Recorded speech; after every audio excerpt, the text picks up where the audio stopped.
Hello and welcome. My name is Ellen Trappe, and on behalf of the Office of Alumni Relations at Thomas Jefferson University, I want to thank you for joining us for today's Lunch and Learn installment.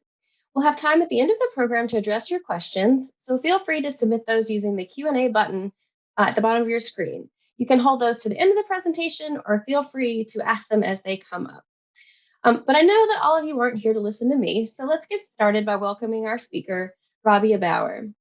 Rabiya Bower is coordinator of the MS in Nutrition and Dietetic Practice program in the College of Health Professions. She earned her BS in Nutritional Sciences from Pennsylvania State University and completed her dietetic internship at Cedar Crest College. She is currently on the board of the Philadelphia Academy of Nutrition and Dietetic Association as the public policy coordinator in Pennsylvania's annual meeting and expo. Rabiya, thank you so much for taking the time to be with us here today. I'll turn it over to you. All right. Thank you, Ellen. I'm so happy to be here today. So I'm going to go ahead and share my screen. So today, thank you all for joining us. We are talking about healthy eating for the holidays. I know I've been spending the last week preparing for Thanksgiving with some friends and family, and then thinking ahead to Christmas and the other holidays that are around this time of the year. My class, we're actually doing a cookie exchange during finals week. So all of this information is really timely for me. Like Ellen said, if you have any questions, please feel free to put them in the Q&A or the chat, and I will do my best to answer them as they pop up.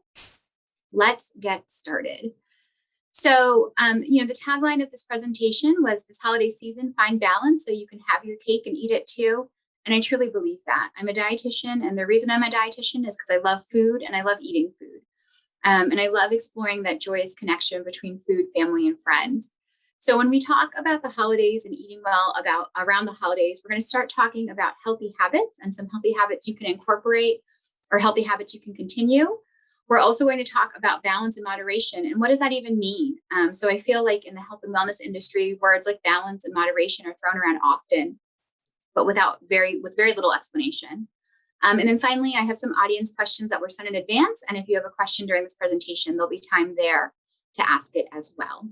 So let's get started. Talking about healthy habits. So I've divided up our healthy habits into food-based habits and activity-based habits. So we're going to start with the food ones first. As a dietitian, I'm always going to be focused on food.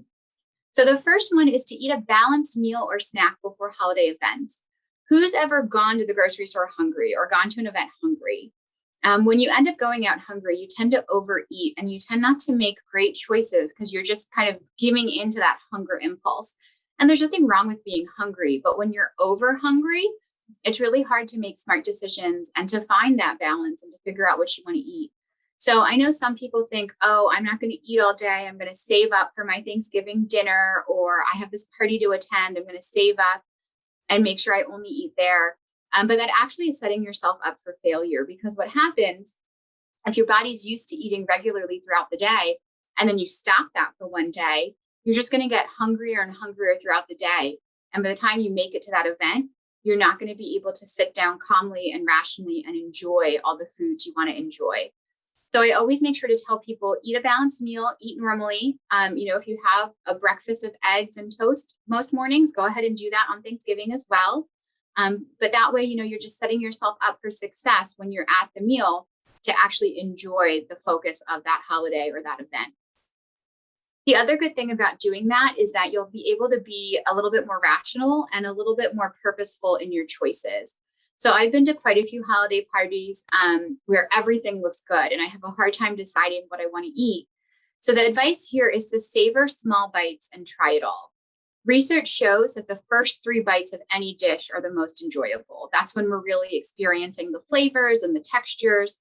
And after that, we're eating just because we mentally know it's good or because we know we're hungry. So by savoring small bites and trying it all, you have the opportunity to eat a little bit of everything.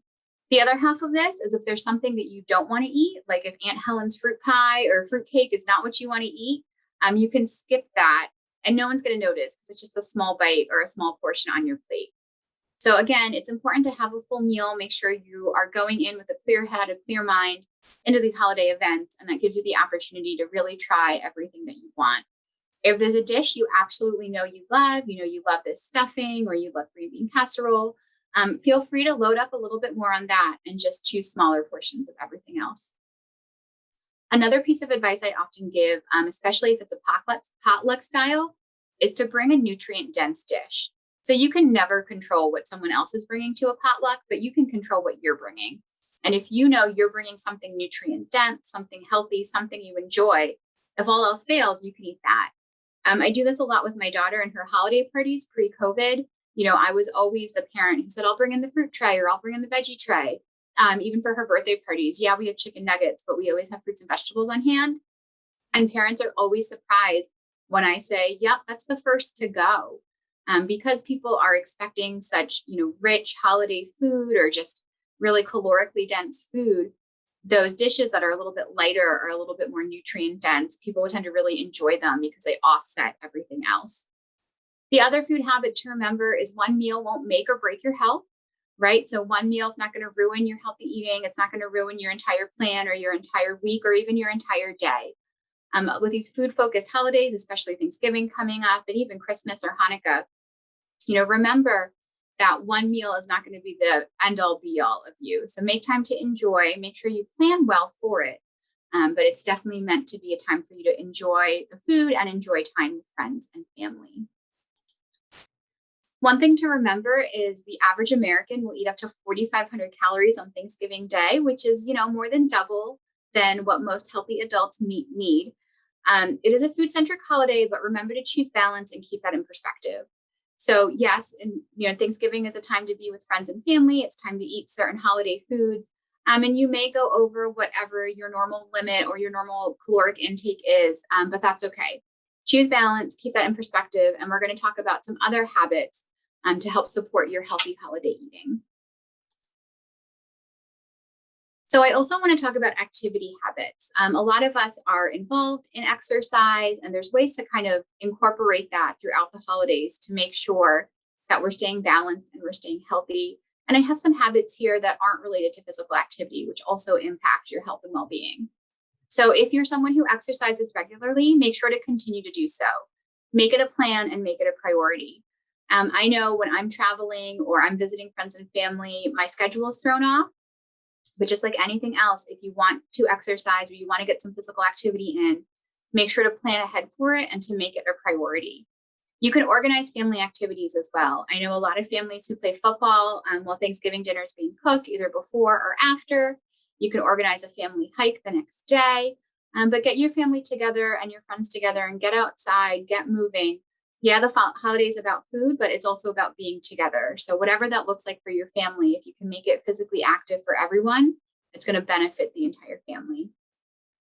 If you are traveling, make sure you pack your equipment, right? It's really hard to go running if you don't have sneakers.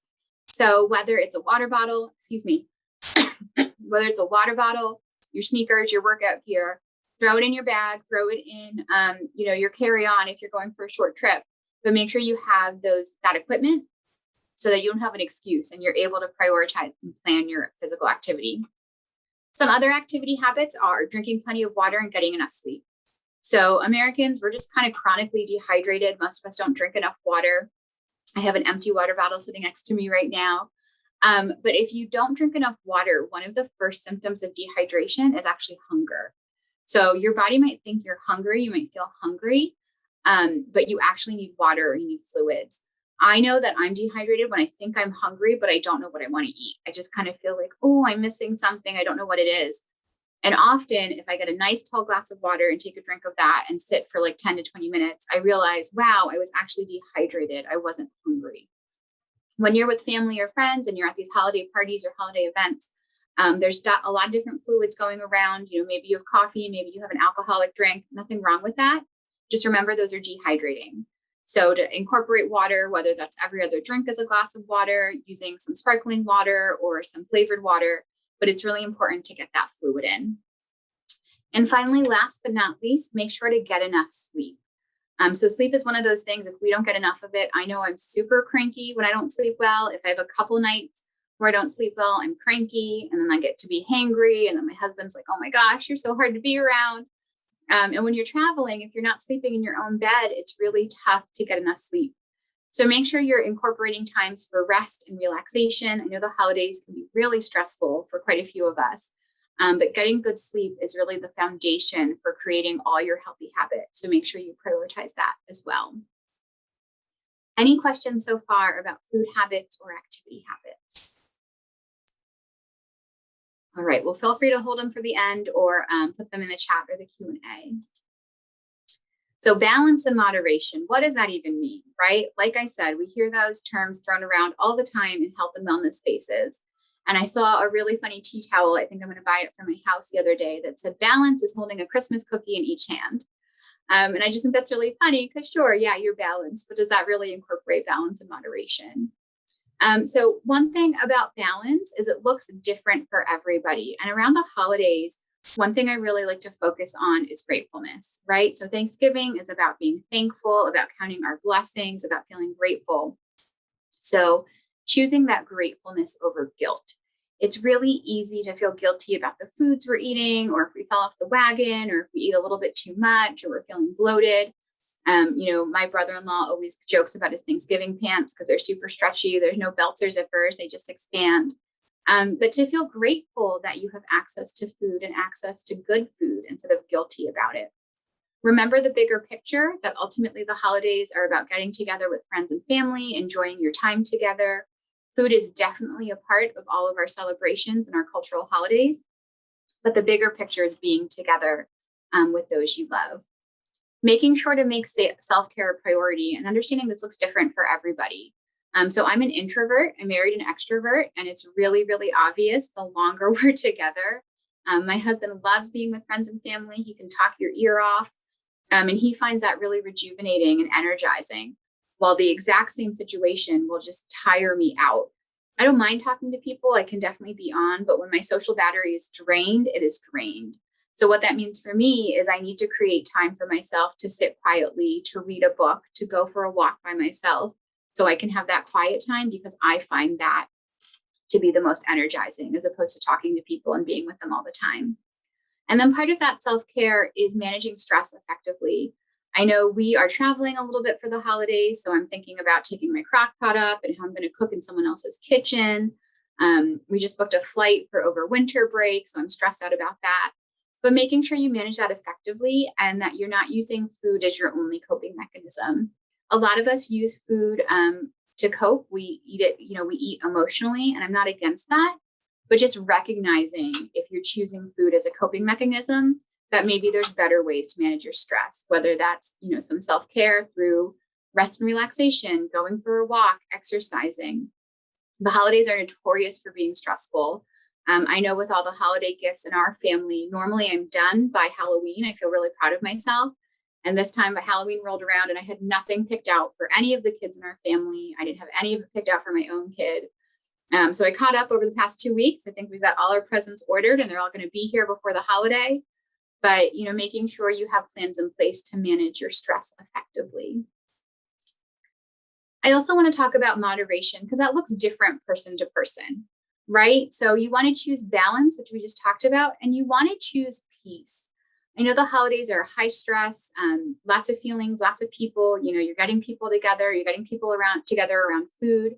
And if your family is anything like mine, lots of people in your family are going to have lots of opinions about what your body looks like, what you're eating, if it's too much or too little. My grandmother is wonderful and she'll always comment on my weight, whether it's gone up, down, or stayed the same. And then she always encourages me to eat more. It's a little bit frustrating because I'm just trying to enjoy my food and enjoy my time with her. But you have all these comments from family, whether it's well-meaning or not, especially around this time of year. So choose peace, whatever that looks like for you, right? So for some people, it's challenging those stereotypes and challenging those comments. For other people, it's letting them slide and, again, choosing those coping mechanisms that work for you, whether that's taking a walk, removing yourself from the situation, reading a book, journaling, calling a friend. But choosing balance and peace is really important for you. I like to think the holidays are like a marathon, right, of friends and family and events. And you got to make it through. You got to make it through till New Year's Eve. My daughter recently asked if she could stay up again till midnight this year. And I said, yeah, if you and dad make it, you can, but I don't think I'm going to make it till midnight. And that's my piece. Going to bed a little bit earlier on New Year's Eve is going to be my piece. And then just last but not least, remembering that health is a focus. You do want to keep that in the forefront, but that ultimately your holidays are about family, food, friends, and fun. So, you can balance many things on your plate. You can keep your health as a focus, but the holidays are a time to enjoy each other, to enjoy holiday foods. This is the only time of year that we deep fat fry a turkey. So I'm going to enjoy that. This is the only time of year our family cooks up over 5 pounds of potatoes for mashed potatoes. So I'm going to enjoy that. My mother-in-law makes her famous mac and cheese, and she makes a huge pot of it. So I'm going to enjoy that. But ultimately, I'm going to enjoy spending time with my family and my friends in a more relaxed setting. So keep that in mind. Any questions about balance or moderation? Okay, you guys must be holding it all for the end. So I got a couple questions from the audience in advance. So Alan, thank you for collecting those. And one of the first audience questions was best food choices for people with diabetes. And I love this question because I love telling people there's no such thing as a diabetic diet. So if you've been diagnosed with diabetes, or you know someone who's been diagnosed with diabetes or even pre-diabetes, you may think you need all these specialty foods. You may think you need sugar-free options. But honestly, a person with diabetes is really just eating a healthy diet. So that means it's balanced. That means there's a focus on fruits and vegetables, especially your non-starchy vegetables. If you're familiar at all with My Plate, which is the USDA's Guide to Healthy Eating, half of my plate is filled with fruits and vegetables. So really, no matter what meal you're at, you're really aiming for a produce-heavy plate. And I think Thanksgiving and Christmas are an opportunity to really incorporate those kind of meals and those kind of choices into your overall meal pattern. So cranberry sauce, you could have that. Maybe you make a slightly less sugary version, or you have a smaller portion of that. Green bean casserole is green beans as the base. Maybe you use a low-fat mushroom soup, or you use a little bit less breading and maybe some crunchy nuts on top to get that crunch. But there's lots of different ways you can get those fruits and vegetables in, which is important, not just for people with diabetes, but everyone overall. The other half of eating well is being mindful of your carbohydrate intake and balancing it with your protein intake. So carbohydrates are things like bread and rolls and mac and cheese and mashed potatoes. Nothing wrong with eating those foods. You want to keep those to about a quarter of your plate. And then your protein portion, which can be things like turkey. Turkey is actually really a lean meat, especially if you eat it without the skin. Keeping that to another quarter of your plate. So I know I have a lot of friends who say, Thanksgiving is not about the turkey, it's all about the sides. And there's nothing wrong with that. But choosing a balanced plate with half of it being produce, a quarter of it being a carbohydrate, ideally a fiber-rich carbohydrate, and then a quarter of it being protein is best for people with diabetes and people without diabetes. So people with diabetes who are looking for best food choices, balance is key, moderation is key, having a little bit of everything is key. And one thing to remember, if you are choosing sugar-free options, when people take sugar out of a product, especially a baked product, they have to add something else into it. And typically when they take sugar out, they add fat into it to make the food more palatable and make it taste good. And people with diabetes are already at a higher risk for heart disease and cardiovascular disease. So that extra fat is not helping at all. My dad has diabetes and he loves apple turnovers. It's one of his favorites. And he used to get the sugar-free version. And then after I was a dietitian, we started comparing the nutrition facts. And while the sugar-free apple turnover, have significantly less sugar, it had significantly more fat. So what we ultimately decided on was just get the regular apple pie, get the regular turnover, and have a controlled portion of it. So not necessarily the whole big turnover, but maybe half of it in one sitting. And that was really what balance and moderation looked like for him. So again, you don't need a diabetic diet. You don't need special products. With the holidays, enjoy your foods, but just be mindful of your portions and be mindful of your balance, regardless if you have diabetes or not. One of the other questions I got were general healthy eating tips for people with diabetes. So it's pretty much the same. Focusing on your protein is going to have no carbs in it. So whether you're having turkey or ham or chicken or fish, these are all protein sources. When you have any poultry without the skin, it's going to be a lean protein. Fish is an excellent source of protein. We have family that are Italian and they do the Feast of the Seven Fishes for Christmas. So that's a real, they have all sorts of seafood. They get a lot of variety of lean protein when they do that for their Christmas dinner. If you are going to do a red meat, just make sure to keep the fat minimal. So sometimes that means cutting the fat off before you cook the product, but choosing cuts that are like sirloin or top loin, because those are naturally going to be leaner. If you're doing anything with ground beef, choosing a ground beef that's lean. So 90% protein and 10% fat or less is your best option. And then I wanted to spend some time talking about ham or pork products. Those are also naturally pretty lean, especially if you get a pork loin. You can enjoy all the flavor and enjoy all the food without getting that extra saturated fat. And that saturated fat is really heart damaging, which everyone needs to be mindful of, that saturated fat, but especially people with diabetes. Similar to before, enjoy your carbohydrates. If you can make them whole wheat or whole grain, you're going to get the benefit of fiber. And that fiber is going to help balance your blood sugar. So that looks like choosing brown rice over white rice, if that's an option. That looks like choosing mashed potatoes with the potato skins mixed in. The potato skin is where all the fiber is. If someone's making a mac and cheese, choosing a whole wheat pasta can help give you that extra fiber. Also remembering that all our fruits and vegetables are sources of fiber. So not fruit juices and not vegetable juices, the fiber is removed there. But if you're choosing any kind of fruit or vegetable, you're going to have fiber in those products as well. The other general healthy eating tip for people with diabetes is watch your sodium content. So this is again for people with diabetes or without. I know this time of year I stock up on broth and stock because I use it in my stuffing. I use it in my mashed potatoes. I use it when I make soup with my turkey leftovers.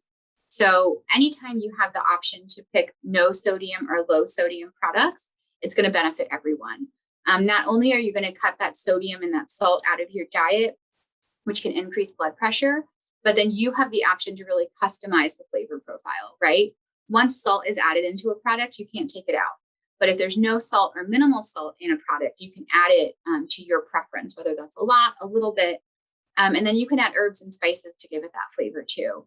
One of my favorite things about this time of year, my grocery store sells a little pot with fresh herbs in it, and there's sage, rosemary, and thyme, and they make it look like a turkey, and it's really cute.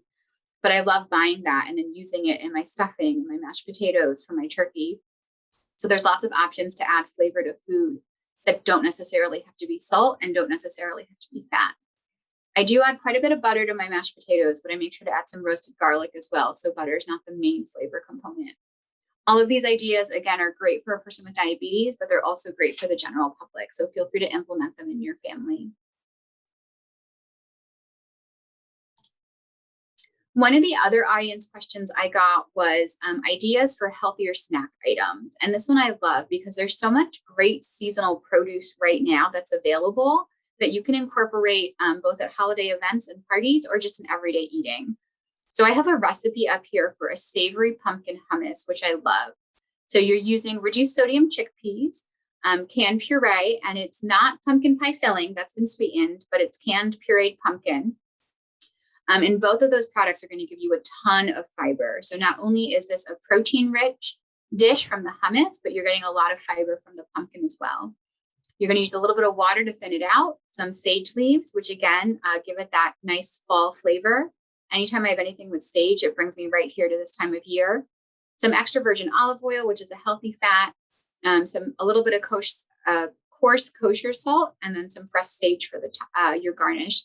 So all these ingredients, you're just going to blend them. You're going to put them in a food processor and you're going to blend them until you get a nice, thick, creamy consistency. And then you could serve this with whole wheat pita bread or whole grain pita chips to get some extra fiber. You could serve it with carrot sticks or cucumber slices, any vegetable that you wanted to have. You could even use this on a sandwich. So I mentioned the leftovers. We have a lot of turkey sandwiches after Thanksgiving, but this would make a great spread for a sandwich because turkey can be a little bit dry. This is going to have a lot of fiber, a lot of moisture, and again, those healthy fats, and give a lot of flavor to any kind of leftover dish that you may have. So just thinking about seasonal produce items, pumpkins, apples, butternut squash, and how you can incorporate that into your daily diet is a great way to have some healthier snack items. On the next slide, I have a couple other ideas as well. So for me, again, it's really about a couple key ingredients that make it feel like the holidays. So anything with pumpkin or apples or cinnamon make me feel like it's a holiday. So you can make oatmeal bars with apple. You can do baked apple cinnamon muffins with a whole wheat oat flour. Anything that is pumpkin, I'm instantly like, yes, this is fall, including my pumpkin spice lattes. You can make those at home without the added sugar.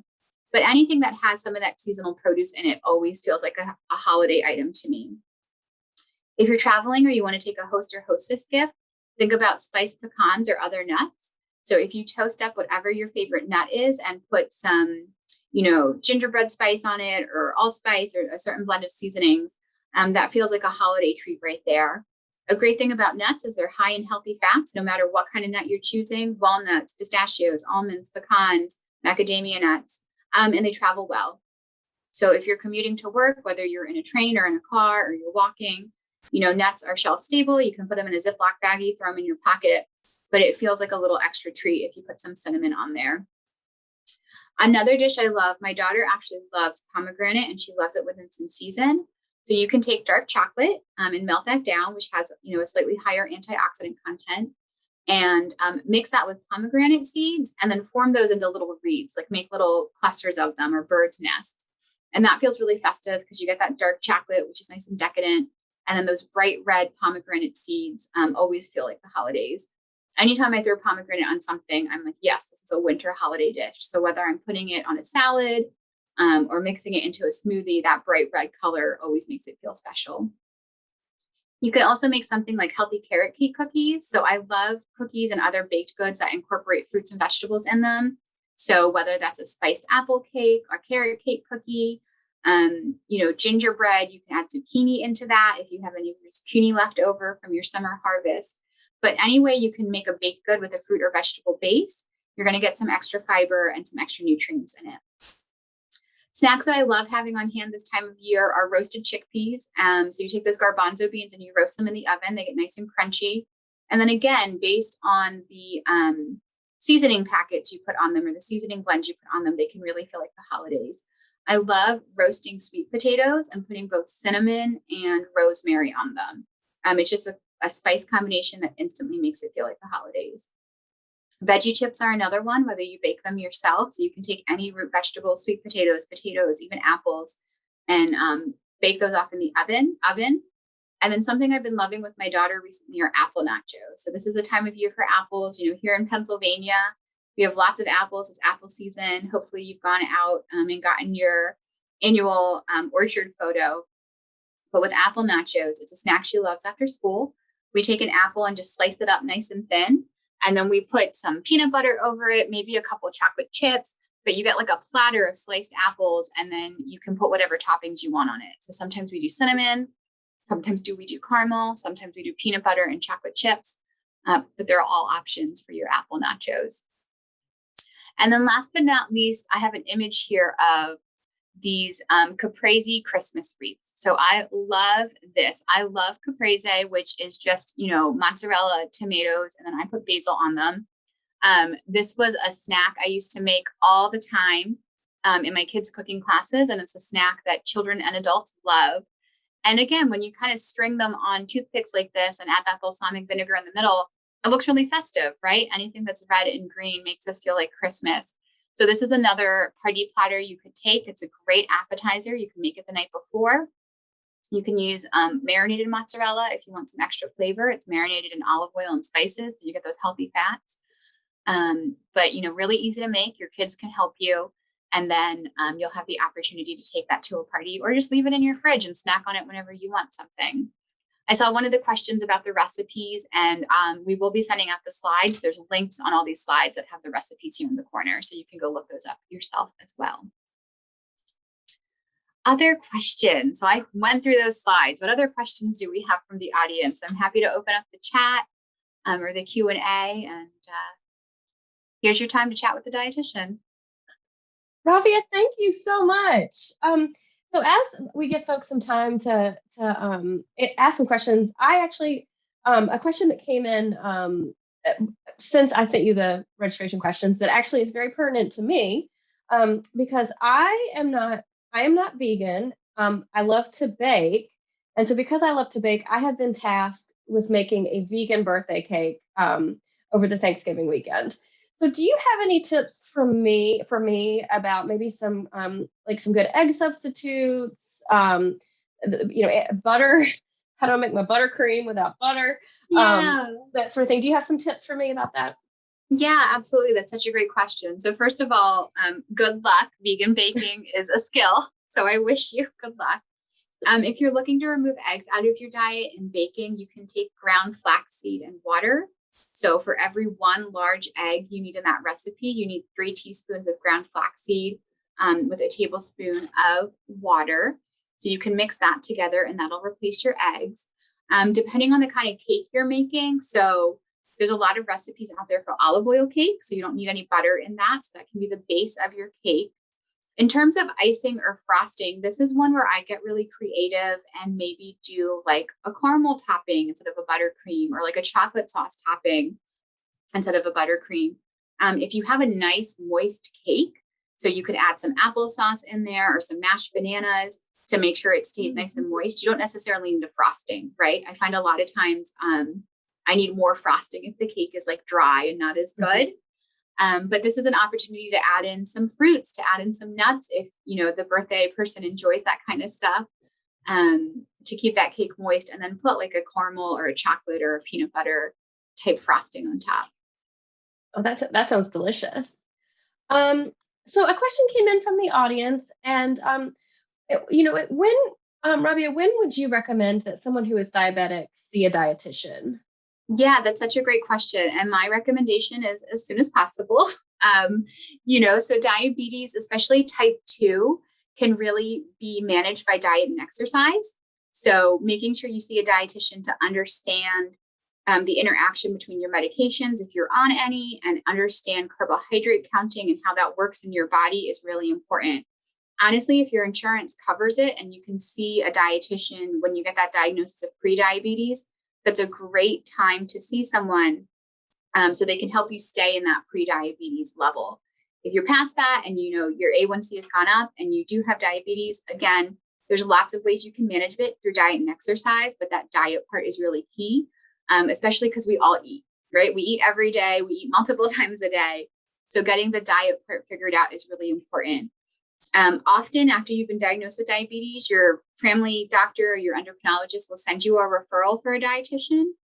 You're really looking for a certified diabetes educator is ideal to help with those kind of situations, but any registered dietitian should be able to help you with carbohydrate counting and figuring out what that looks like for you specifically, and then also what that looks like for you over the holidays, because there's a little bit more wiggle room during the holidays. And is there, if someone is looking to find a dietitian, are there resources? Obviously you could go to your doctor, but are there sort of, internet searches or, help us out. How do we find a dietitian? Well, I know this is our Jefferson alumni group, so there's quite a few outpatient diabetes counselors through Jefferson. There's one at Center City, there's one at the Abington Hospital, but nationally, if you're looking for a registered dietitian, the website is eatright.org. And that is the Academy of Nutrition and Dietetics. And on their website, they have a listing of registered dietitians. So you can put your zip code in, and anyone who's registered with the Academy of Nutrition and Dietetics will pop up. It is free for us registered dietitians. So most of us are on there. And then you can even, a lot of them will have their website and tell you if they focus on diabetes, if they take insurance or not, what their specialties are. But eatright.org is the website for consumers to get more health and nutrition information from the Academy of Nutrition and Dietetics. And then they have a function there to search for a dietitian nationally. Great. So it seems like perhaps your presentation was so thorough. We don't have a ton of questions. So perhaps I'll sort of I'll ask one sort of final. So let's say we all survived the holidays, and we've made it. We've had moderation. We've had balance. We've managed to enjoy our family. And as a side note, I think the one thing that I'm going to take away, lots of things I'm going to take away today, but one of the things I'm going to take away is just the concept of being thankful about the gifts that we have and everything we have. So I'm going to walk away with that. But let's think about, so we've made it through these holidays. We're happy. We've enjoyed ourselves. But many of us will go about wanting to make New Year's resolutions come the new year. So do you have, when you meet with your patients, are there things that you recommend or certain ways to help people help us start the new year in a new way and with those resolutions? Yeah, no, that's such a good question. Thank you for asking it. So I think there's two approaches to this, right? There's going to be a set of people who have continued those healthy habits throughout the holidays, and that is my hope for all of you. And if you kind of fell off the bandwagon, no big deal. You just reset those intentions. And I think the goal is always to start small, right? So think about a small goal that feels really manageable. And then, they say it takes 22 days to build a habit. So each month, set a new goal for yourself and let them build on each other. So starting small could mean drinking, 24 ounces of water, 3 cups of water a day. If that feels manageable to you, start with that. If something like adding a fruit to every meal feels more manageable, you start with that. I think a lot of people get overwhelmed with these New Year's resolutions because they set these big intentions, but they don't necessarily do the small steps to get there, right? They don't set the small steps to get there. So sure, maybe your New Year's resolution is to lose 50 pounds and maybe that's appropriate for your body, but that's not going to happen overnight. It's not even going to happen in a month, because if you lose 50 pounds in a month, that's way too much weight loss. That's not healthy or sustainable. So figuring out what small steps you can take to increase your resolutions and increase the likeliness that they're going to happen. When I talk to clients or patients, we always talk about setting SMART goals, which SMART is an acronym for specific, measurable, action-oriented, results-driven, and time-sensitive. So not saying I'm going to drink more water, that's a nice goal. But to make it a SMART goal, you would say I'm going to drink 24 ounces of water every day for the next week, right? So you have a time frame, you have a specific goal you're looking for, and a specific amount of water you're looking for, if that happens to be your goal. That's really helpful. That's great. And so we did have one more question come in. So what is your perspective on buying organic? Are there certain things that are, anyway, take it away. So I can read it too. I'm sorry, I popped it up. So I'll just read it for everyone. What's your viewpoint on buying organic? You can get organic fruits. It's best to get organic fruits and a pesticide, but what's your opinion regarding organic eggs, dairy, and meats? So I'm going to start this off by saying, before I came to Jefferson, I worked at a grocery store. Obviously, we sell organic products, but my belief as a dietitian is you eat what you can afford, right? So just recognizing that organic food is more expensive. If that's within your budget and that's attainable to you, go for it. One misconception people often had was that organic fruits and vegetables were healthier for you. And I always like to call out that the nutrient content, so a conventional apple and an organic apple, had the same nutrition. There's definitely a difference with the pesticides, right? There's definitely a difference there.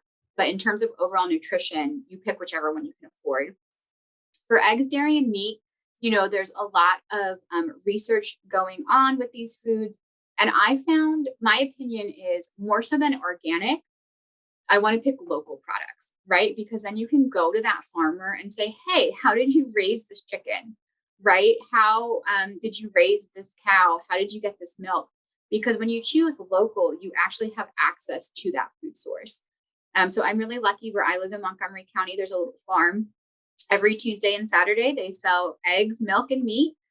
So we try to pick that up as often as possible, but just kind of being aware of where those products come from.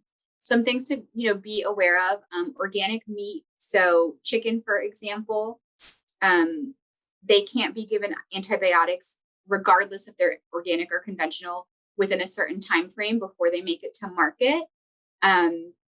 Same thing, that there's certain things added to their feed, but that stops at a certain time before those animal products make it to market.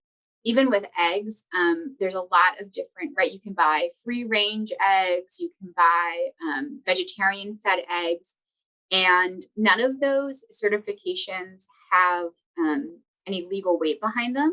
So organic does. Organic has a legal defined meaning, but free range, natural, vegetarian fed, that's all marketing. So just keep that in mind. That's why I really like going to my local farmer, because I can actually see what he or she is feeding those chickens. And I can see that they're out running in a field, eating grass and little grubs and little bugs. And I know that they were treated well before they make it to me. So I always, if you're able to shop local, that would be my number one piece of advice for buying food. Excellent. Well, it seems that the questions have run dry, so I will just take this moment to say thank you again, Rabiya, for spending your time with us. And to all of you who've joined us today, thank you so much. I would encourage you to check our website. We have a number of upcoming virtual and in-person events that we'd love for you to join us. And you can find out more about that at jefferson.edu/alumni events. Thank you all so much for joining us, and we hope to see you again soon. Have a lovely afternoon. Thank you for having me.